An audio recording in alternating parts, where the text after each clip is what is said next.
और जो साधुदास भगत है चूली गांव का, हिसार का, जिसने गुरु से प्रार्थना की और गुरु ने कहा कि भाई इसका पहले से अच्छा मकान बनाओ, और आश्रम वालों ने नहीं बनाया, मैं तो साधुदास जी से प्रार्थना करूंगा, भाई दुखी होने की जरूरत नहीं है, मन में कोई शंका पैदा करने की जरूरत नहीं है। साधुदास के ऊपर गुरुदेव भगवान की एक बहुत बड़ी रहम हुई है, एक रजा हुई है। परमात्मा ने साधुदास भगत का जो मकान अभी तक नहीं बना है, भाई आश्रम वालों ने तो फोड़ लिए अपने कर्म, जो गुरु के कहने के बाद भी मकान नहीं बनाया, और इधर साधुदास को परमात्मा ने बचा लिया उसका मकान ना बनवा के, कुछ भी कारण बना के। अन्यथा ये भार साधुदास के ऊपर चढ़ता, संगत का साधुदास के ऊपर। वो मकान जितने का भी बनता, 2 लाख का, 5 लाख का, 10 लाख का, वो सारा का सारा भार इस साधुदास भगत के सिर पर रखा जाता, क्योंकि ये तरीका नहीं है सतगुरु का अपने भगत को सुखी करने का, किसी का मकान बनवाने का। तो साधुदास भगत के ऊपर तो बहुत बड़ी रजा हुई है, मेहर हुई है कि परमात्मा ने उसको बचा लिया संगत का भार उसके ऊपर चढ़ाने से। और मकान तो भगत का बनेगा ही, आज नहीं तो 6 महीने बाद में बन जाएगा। परमात्मा 100 तरीके और निकाल देगा। भक्ति करने वालों के साथ भगवान है। लेकिन साधुदास की भी यहां एक गलती रही, उसने सतगुरु के ज्ञान को आधार ना बनाकर और इस अन्नपूर्णा मुहिम को देखकर जबरदस्ती अपने मुंह में पानी भर लिया, लालच में आ गया, थोड़ी सी नादानी दिखा दी उसने, अपने गुरु पर विश्वास नहीं किया। उसने सौपन में भी इस प्रकार से अपने गुरु से डिमांड नहीं करनी चाहिए थी, सौपन में भी भक्ति करनी चाहिए थी। अगर साधुदास भगत जी ने रंका और बंका की कहानी को आधार बनाया होता, रंका और बंका दोनों पति पत्नी सतगुरु का सत्संग सुनने गए हुए थे। गरीब परिवार था, एक झोपड़ी थी, साथ में एक बेटी थी वंका। सत्संग सुन रहे थे, पीछे से बेटी दौड़ के गई और कहा कि पिताजी पिताजी, माताजी माताजी। उन्होंने पीछे मुड़कर देखा, बोला क्या हुआ, इतनी जोर से क्यों चिल्ला रही है, सत्संग में भंग पड़ गया। बेटी ने कहा कि झोपड़ी में आग लग गई, सब कुछ जल के खाक हो गया। तो रंका बंका ने देखा कि भाई अगर ये झोपड़ी ना होती तो सत्संग में भंग ही ना पड़ता। उन दोनों ने कहा कि बेटी क्या बच गया। तो वंका ने कहा कि माता पिताजी एक खाट बच गई जो बाहर रखी हुई थी पेड़ के नीचे, बाकी सब जल के खाक हो गया। तो रंका बंका ने क्या कहा, विचार करना, सामने सतगुरु बैठे सत्संग कर रहे हैं, परीक्षा थी उन आत्माओं की। गरीब परिवार, एक झोपड़ी, सारा सामान जल गया, अनाज जल गया, और अपनी बेटी से कह रहे हैं कि बेटी और क्या बच गया। बोला जी एक चारपाई बची है जो बाहर थी। दोनों बोले उसको भी आग में डाल दे, अरे उसको भी आग में डाल के आ जा, अगर वो चारपाई ना बचती तो तू दौड़ के ना आती, सत्संग में भंग नहीं पड़ता, बेटा उसको भी आग में डाल के आ जा। बेटी भी आज्ञाकारी थी, तुरंत गई, उस खटिया को भी आग में डाल के वापस सत्संग में आके बैठ गई। और आराम से तीनों प्राणी सतगुरु का सत्संग सुन रहे हैं। घर की कोई चिंता नहीं, रात को कहां रहेंगे, क्या खाएंगे, कोई चिंता नहीं। सामने सतगुरु बैठे हैं। सत्संग के बाद भी सतगुरु से प्रार्थना नहीं की कि सतगुरु मेरा मकान जल गया, हे सतगुरु हम झूठ नहीं बोल रहे, हे सतगुरु देखो सत्संग में हमारी बेटी दौड़ के आई थी। अपने सतगुरु से प्रार्थना भी नहीं की कि हमारा मकान जल गया, उनकी परीक्षा थी। सतगुरु ने भी कुछ नहीं कहा, दंडवत प्रणाम किया, तीनों वापस घर। अब घर कहां रह गया, झोपड़ी जल गई, खाक हो गई, राख हो गई। पूरी रात झोपड़ी के आगे जो पेड़ था उसके नीचे बैठे रहे और परमात्मा की चर्चा करते रहे कि देखो आज सतगुरु ने कितना अच्छा ज्ञान बताया, सतगुरु ने नजर निहाल कर दिया। भाई हमारे धन भाग जो हमें ऐसे पूर्ण गुरु मिले, ऐसा ज्ञान ना आज तक कभी सुना, ना किसी ने सुनाया। और बच्चों, हमने तो भक्ति करके सतलोक चलना है। एक दिन ये 21 ब्रह्मांड भी जल के राख होगा, उससे पहले पहले निकल लो यहां से। इस प्रकार की बातें करते करते, सतगुरु की महिमा करते करते, और कब उनकी आंख लग गई परिवार को पता ही नहीं। उस पेड़ के नीचे बैठकर झोपड़ी का रोजना नहीं रोया कि हमारी झोपड़ी जल गई, हे भगवान अब हम क्या करेंगे। आगे की प्लानिंग नहीं करी कि कल को कहां जाएंगे, कहां से पूड़े लेके आएंगे, हैं फिर झोपड़ी बनाएंगे, कुछ नहीं सोचा। और जब सुबह उनकी आंखें खुली तो देखा कि एक झोपड़ी जली थी, 2 झोपड़ी बनके तैयार खड़ी हैं, 2 झोपड़ी नई। उन्होंने झोपड़ी में प्रवेश भी नहीं किया। आकाशवाणी हुई कि बच्चों ये झोपड़ी मैंने बनाई है तुम्हारे लिए। आकाशवाणी पे विश्वास नहीं किया, बोला पहले अपने सतगुरु से पूछेंगे, उसके बाद में झोपड़ी में प्रवेश करेंगे। तीनों प्राणी आश्रम में गए, सतगुरु को पूरी कहानी बताई। सतगुरु ने कहा बेटा ये तुम्हारी परीक्षा थी, वो झोपड़ी मैंने बनाई, और बेटा तुम्हारे विश्वास को देखकर कि तुमने झोपड़ी का रोजना अपने गुरु से नहीं रोया कि मेरी झोपड़ी जल गई, मेरी झोपड़ी जल गई। तुमने केवल परमात्मा की भक्ति की सोची, चर्चा की सोची, महिमा की तुमने। बेटा मैं चाहता तो सोने की भी बना सकता था। और जाओ वो झोपड़ी मैंने बनाई, आराम से रहो। फिर अपना गुरु का आदेश पाकर झोपड़ी में रहे। तो साधु दास भगत जी भी यहां थोड़ी सी मार खा गए।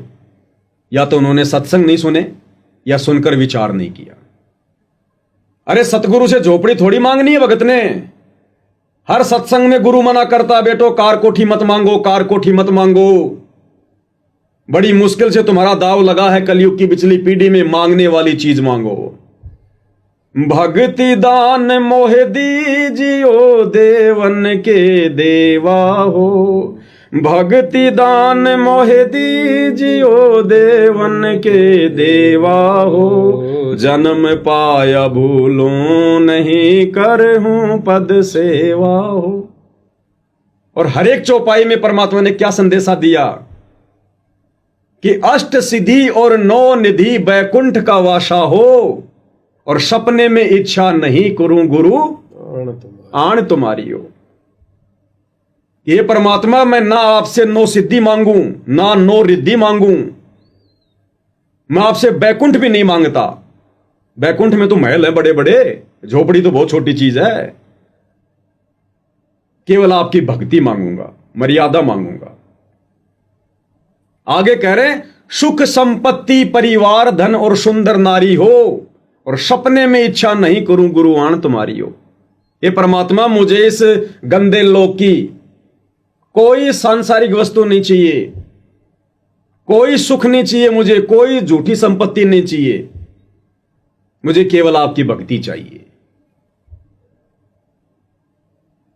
और साधु दास जी ने क्या मांगा परमात्मा से, वो भी कलयुग की पिछली पीढ़ी में, जिस समय हम 24 घंटे सत्संग सुन रहे हैं। रंका बंका 24 घंटे सत्संग नहीं सुनते थे। उस समय मोबाइल नहीं थे, मेमोरी कार्ड नहीं थे, सीडी डीवीडी नहीं थी, वो वैज्ञानिक युग नहीं था। फिर भी उन आत्माओं ने ज्ञान का परिचय दिया। तो यहां साधु दास जी ने तो गलती कर दी अपने गुरु से इस प्रकार की बातें कह के मकान बनवाने की, लेकिन सतगुरु दयालु है। सतगुरु ने फिर भी अपने भगत का मकान ना बनवाकर उसको बचा लिया, और सतगुरु के आदेश की पालना ना करके आश्रम वाले उल्टा दोषी बन गए। तो भगत साधु दास को इस गलती के लिए, अगर वो लाइव वीडियो देख रहे हो तो मेरी प्रार्थना है इसी समय सतगुरुदेव जी को दंडोत करके इस गलती की क्षमा याचना मांगे कि परमात्मा आगे से इस दास से ऐसी गलती नहीं होगी। ये मालिक ये तो झोपड़ी जली है, आप अगर रोड पर बैठा कर भी भक्ति करवाओगे, केवल भक्ति मांगूंगा। अपनी वाणी में क्या कहा परमात्मा ने कि नाम सहित बेवतन भला जो दर दर मांगे भीखा। अरे क्या हुआ छत्र की छाया चालई और राजपाट दिल्ली का।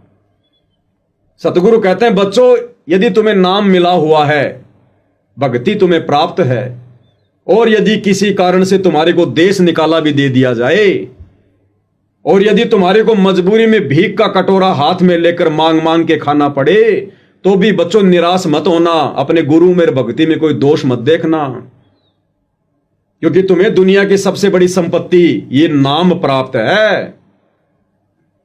गुरु समान दाता नहीं और याचक शिष्य समान, भाई तीन लोक की संपदा सो गुरु दीनी दान। सतगुरु ने तुम्हें सबसे बड़ी संपत्ति दे रखी है, यहां के स्वर्ग बैकुंठ से भी उत्तम ये नाम दीक्षा, भक्ति, पांचों यज्ञ। कहते हैं अगर इस भक्ति को सुरक्षित रखने के लिए, गुरु को प्रसन्न रखने के लिए, अगर कभी ऐसी नौबत आ जाए, हाथ में भीख का कटोरा भी आ जाए, तो अपने सतगुरु में कभी दोष मत देखना। सतगुरु से डिमांड मत करना सांसारिक इच्छाओं की, मकान की, कार की, कोठी की, बेटे की, पोते की, नौकरी की। नहीं, सतगुरु नाराज होगा। इस कलयुग की बिचली पीढ़ी में पूरा खुलासा करने के बाद, पूरा तत्व ज्ञान देने के बाद, और फिर भी तुम सतगुरु से क्या मांग रहे हो? तो साधु दास जी को परमात्मा ने बचा लिया, अन्यथा लाखों भक्तों का पैसा लेकर ये लोग इस प्रकार की मुहिम चला रहे हैं। और यदि साधु दास का ये मकान बन जाता तो परमात्मा पर साधु दास का अविश्वास समझा जाता और हर एक भगत का भार साधु दास पे चढ़ता। इस कलयुग की बिचली पीढ़ी में पार नहीं हो पाता, और पार नहीं हुआ तो अगले जन्म में ना जाने किसी भगत का तो गधा बनता, किसी का सूअर बनता, किसी का बैल बनता, किसी का ऊंट बनता, सबका चुकाना पड़ता। तुमने उस दरगाह का महल नहीं देखा, धर्मराज के तिल तिल का लेखा। तो ये साधु दास जी पर बहुत बड़ी मेहर हुई है गुरुदेव की।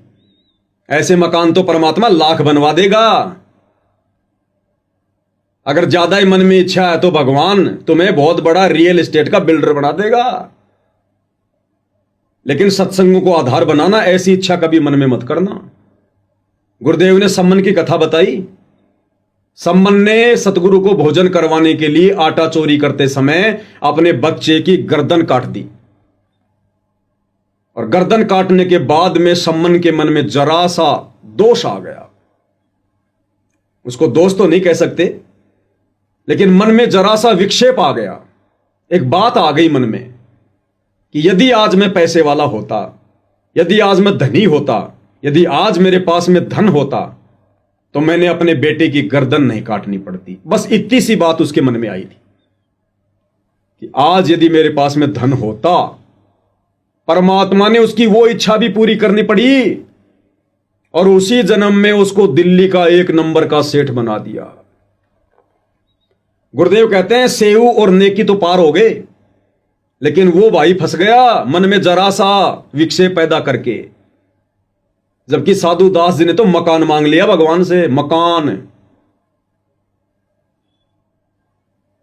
और फिर अगले जन्म में वो ही सम्मन वाली आत्मा 9 शेरवा का बादशाह बना, 80 गंज खजाने। फिर अगले जन्म में बलक बुखारे का बादशाह बना वही सम्मन, जिसके ठाठ बाट को देखकर देवताओं का राजा इंद्र भी शर्मा जाता था। तो ये तत्व ज्ञान सतगुरु ने क्यों दिया हमें? इसको आधार बनाकर भक्ति मार्ग पर आगे बढ़ने के लिए, आंख बंद करके चलने के लिए नहीं। अरे आंख बंद करके तो सतगुरु का परिवार खूब चल रहा है। आंख बंद करके तो सतलोक आश्रम मैनेजमेंट हरियाणा खूब चल रहा है। और हम भगत भी अगर इसी प्रकार से आंखें बंद करके चलेंगे भक्ति मार्ग पर, तो सतगुरु को फिर कौन से दिन प्रसन्न करेंगे?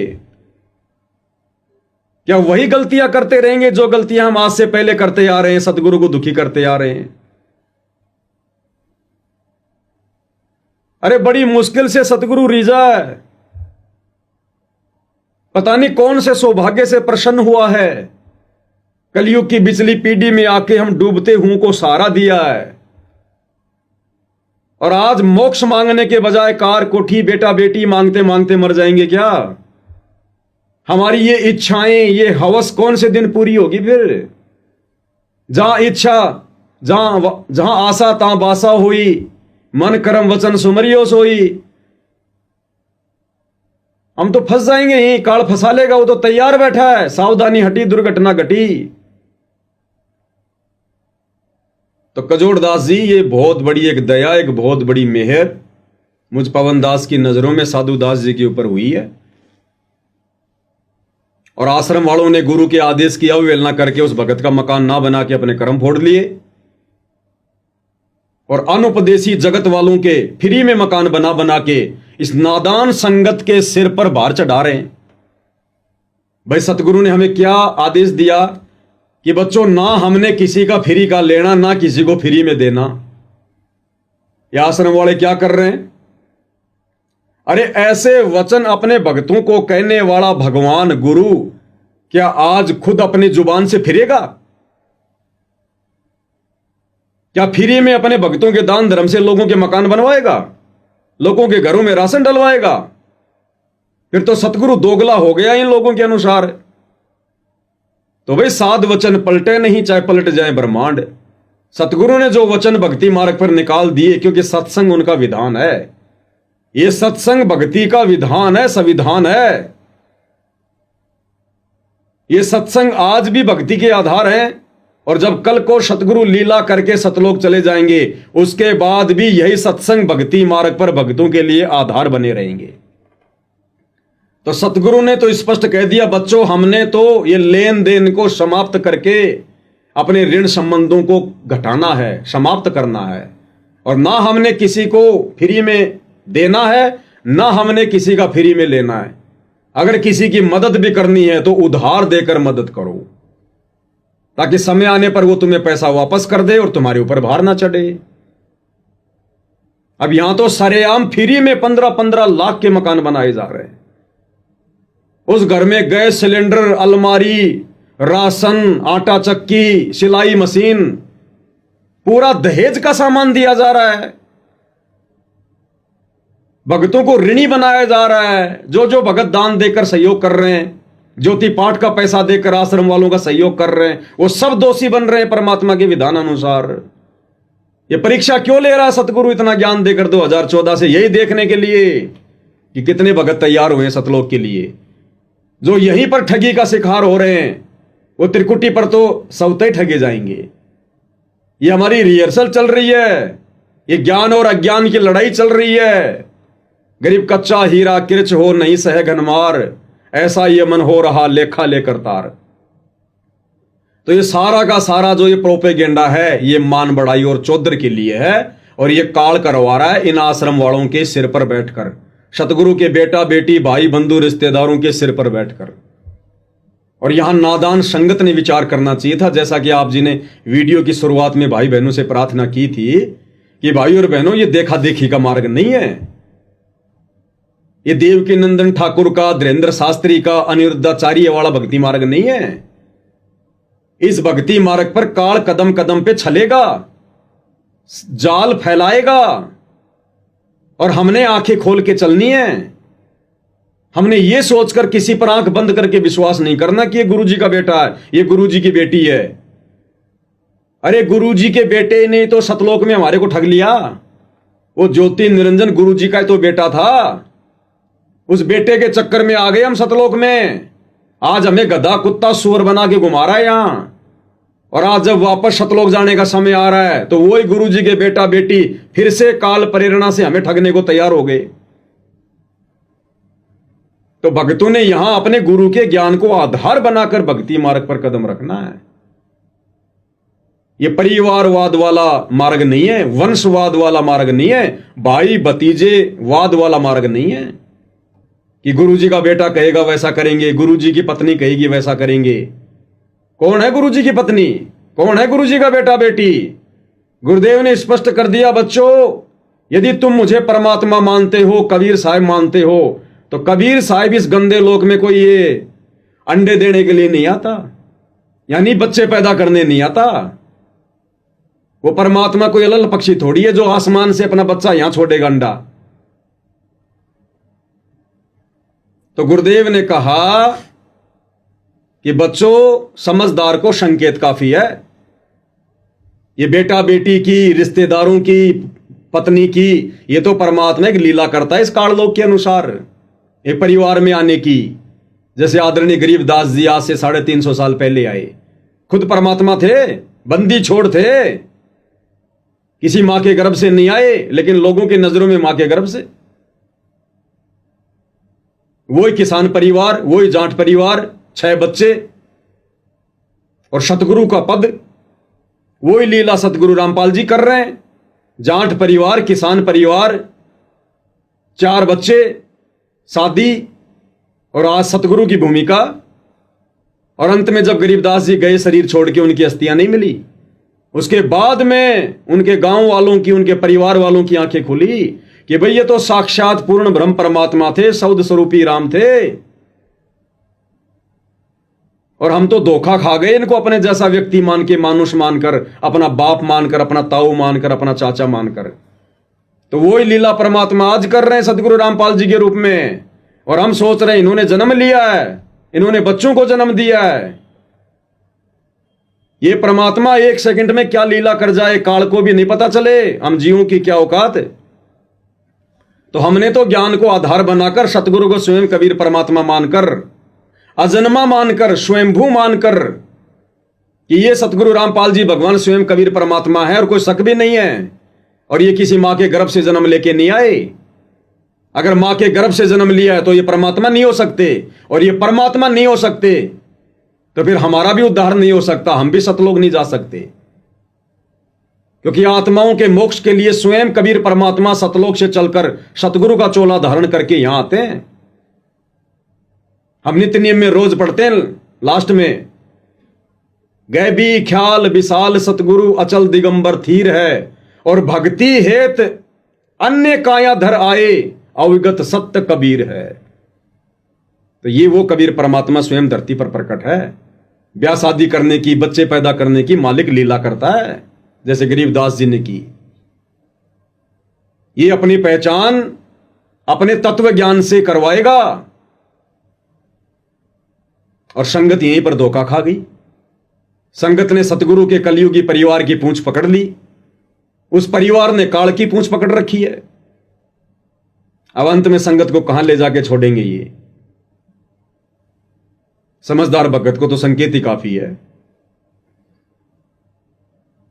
तो मुझे तो इनकी हरकतों को देखते हुए, इनके मनमाने आचरण को देखते हुए, क्योंकि इस प्रकार की ये मुहिम, ये काल की मुहिम हो सकती है, सरकारों की मुहिम हो सकती है। इस प्रकार की मुहिम संतों की नहीं होती। संत अपने आशीर्वाद से, भगत के धंधे में बरकत देकर, भगत के बच्चों को नौकरी लगाकर, अन्य बहुत सारे तरीके हैं, भगत के खेत में फसल में दे देगा बरकत। ये परमात्मा तो अलमारी में पैसे बढ़ा दे, तिजोरी में पैसे बढ़ा दे, अपने भक्तों को मजदूर बनाकर इस प्रकार से कार्य करवाने नहीं आता। ये तो भक्ति करवाने आता है। मजदूरी तो काल की अमावस से पहले ना कर रहे थे। तो कजोड़ जी, मुझे तो लगता है टोटल ये चौधरीपना प्राप्त करने का, मान बढ़ाई प्राप्त करने का, इस ज्ञान को ना समझ पाने के कारण, क्योंकि जरूरी थोड़ी होता है कि कोई सतगुरु का बेटा है, बेटी है, रिश्तेदार है तो ज्ञान को बहुत अच्छा समझेगा। किसने समझा? वो कमाल नाम का लड़का सतगुरु के झोपड़ी में रहा बचपन से, और अंत में गुरुद्रोही हुआ, नहीं समझ पाया ज्ञान को। और बाकी 64 लाख भगत सोच रहे थे कि कमाल जितना ज्ञान किसी को नहीं है। धर्मदास के घर में काल का दूत पैदा हो गया, नारायण दास। गरीबदास जी के 4 बेटों ने आगे चल के भक्ति छोड़ दी। नानक जी के दोनों बेटे श्रीचंद और जयचंद नानक जी से विमुख हो गए थे, क्योंकि नानक जी ने अंगद को अपना उत्तराधिकारी बना दिया। नाराज हो गए, छोड़ दिया पंथ को, अलग पंथ चला दिया, निर्मल पंथ, बेड़ा गर्क कर दिया लोगों का। तो कहते हैं घर का जोगी जोगना, बाहर का जोगी सिद्ध, और दीपक तले हमेशा अंधेरा रहता है। ये सतगुरु का परिवार केवल माया को देखकर जुड़ा हुआ है, माया को देखकर। ना ज्ञान आधार इनको पहले था, ना वर्तमान में है। अब ये नादान संगत को विचार करना चाहिए, भाई तुमने किस चीज को आधार बनाकर ये निर्णय लिया है? भाई परीक्षा का समय है, सतगुरु तो कुछ भी आदेश देगा। परीक्षा के समय में सतगुरु कुछ भी आदेश देकर भगत की परीक्षा लेगा। सतगुरु तो कह देगा, हां बच्चों ये अन्नपूर्णा मुहिम मैंने चलाई है, मेरा आदेश है। लेकिन सतगुरु ने सत्संगों में क्या समझाया? परीक्षा के समय में तो सत्संगों को आधार बनाया जाएगा। जिस प्रकार सतगुरुदेव हमें कथा सुनाते हैं, एक संत के बहुत सारे शिष्य थे, संत ने काफी ज्ञान दिया, फिर एक दिन उनकी परीक्षा लेनी चाहिए और सतगुरु ने पहले सबको सामने बैठा कर कहा कि देखो भाई, गुरु से बढ़कर कोई नहीं होता, गुरु की आज्ञा सबने माननी चाहिए, जो गुरु की आज्ञा नहीं मानता वो गुरुद्रोही होता है, उसको तो नरक में भी ठिकाना नहीं है। सबने कहा हाँ गुरुदेव, गुरु की आज्ञा माननी चाहिए। फिर उस गुरु ने तुरंत कहा कि भाई अब मेरी आज्ञा है, मेरा आदेश है, अपने अपने पैर का जूता निकालो, मेरे सर में 5-5 मारो। सबकी गर्दन नीची। तो गुरु ने कहा रे बस, अभी तो तुम क्या कह रहे थे कि गुरु की आज्ञा माननी चाहिए, गुरु के आदेश की अवहेलना करने वाला नरक में जाता है, और अब मैं तुम्हें आज्ञा दे रहा हूं, तुम मेरी आज्ञा नहीं मान रहे। सबकी नीची गर्दन। एक भगत खड़ा हुआ, समझदारी से काम लिया, विवेक से काम लिया, क्योंकि वो परीक्षा का समय था। अपने पैर का जूता निकाला, सतगुरु के चरणों में बैठा और अपने सिर में 5 मारी। गुरु ने कहा भाई डांडी मत मार, मैंने तो मेरे सिर में मारने के लिए कहा है। तो उस शिष्य ने कहा कि ये गुरुदेव, इस दास का शीश भी तो आप ही का है। सिर सौंपया गुरुदेव को, सफल हुआ यो शीश, और नितानंद इस शीश पर आप बसे जगदीश। ये गुरुदेव, इस दास का शीश भी तो उपदेश लेने के बाद आपका ही है। मैंने अपने सिर पर मार दिए, समझो आपके सिर पर मार दिए। गुरु बड़ा प्रसन्न हुआ।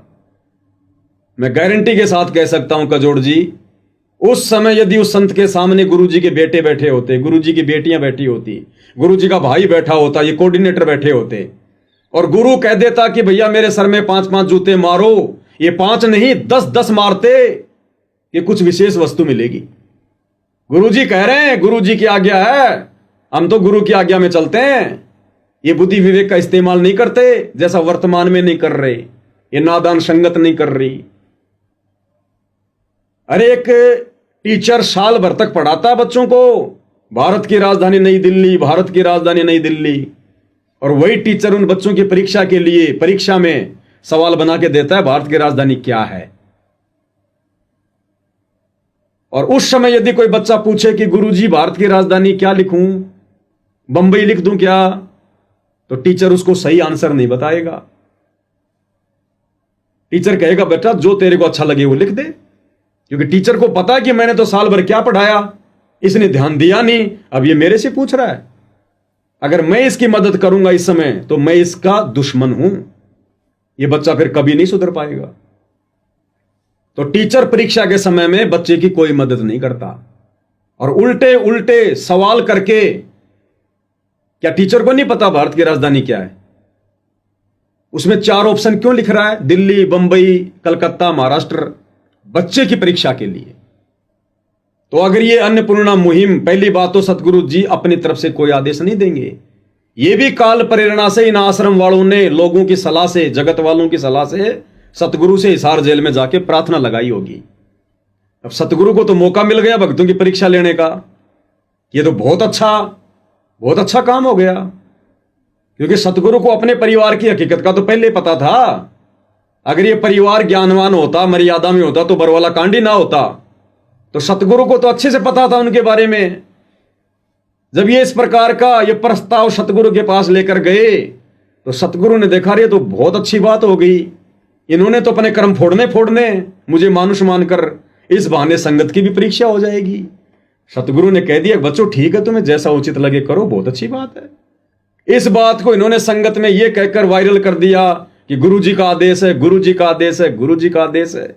आजकल एआई से गुरुजी की ऑडियो खूब बन रही है, पता ही नहीं चलेगा गुरुजी की आवाज कौन सी, एआई की कौन सी है। खुद इन आश्रम वालों ने जब जब भूल पड़े पुस्तक की 3 घंटे की एआई से ऑडियो बनाकर डाल रखी है, कोई माई का लाल पहचान ही नहीं सकता। अन्नपूर्णा मुहिम का 5 मिनट का संदेश गुरुजी की आवाज में एआई से बना के डाल रखा है, कोई माई का लाल समझ ही नहीं पा रहा। तो ये संगत की परीक्षा चल रही है वर्तमान में, और भाई ये कलयुग की बिचली पीढ़ी है, सब तो फेल नहीं होंगे। और सौभाग्य है साथ संगति से जुड़ी हुई आत्माओं का, जिन्होंने इस विकट समय में, परीक्षा के समय में ज्ञान को आधार बनाया, ना कि गुरु के परिवार को। और जिन्होंने गुरु के परिवार को आधार बनाया, वो दिन प्रतिदिन इस भवसागर में डूबते जा रहे हैं, डूबते दलदल में। और जिन्होंने ज्ञान को आधार बनाया, वो उभरते जा रहे हैं। तो कजोड़ जी, ये अन्नपूर्णा मुहिम, इसके तहत जितने भी कार्य किए जा रहे हैं, ये सारे के सारे कार्य मनमाना आचरण है, गुरुदेव के ज्ञान के निकट भी नहीं है। ना परमात्मा इस प्रकार की बकवाद किसी से करवाते, ना आज से पहले उन्होंने किसी की ये करवाई, और ना 4 युगों में परमात्मा ने इस प्रकार की मुहिम चला के किसी के मकान बनवाए। ये परमात्मा तो भगत को उपदेश देकर फिर भगत की भक्ति और मर्यादा के आधार से, भाई जैसी भक्ति करोगे फिर वैसी परमात्मा बरकत देगा, जितना गुड़ डालोगे उतना ही मीठा होगा। भाई सतगुरु को अपने भक्तों से क्या दुश्मनी है? जो बेचारे भगत तो झोपड़ियों में पड़े हैं 50%, और जगत वाले जो रोज अपना काम किसी न किसी तरीके से चला ही रहे हैं, उनको चुन चुन के मकान बनवा रहा है।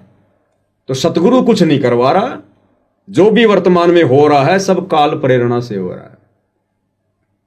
और जो ज्ञान को आधार बनाकर इन चीजों को समझ जाएगा वो जीत में रहेगा, बाकी सारी संगत हार में है, इसमें कोई दो राय नहीं है। तो मेरे तो इस विषय पर जो आपने सवाल किया था ये विचार हैं।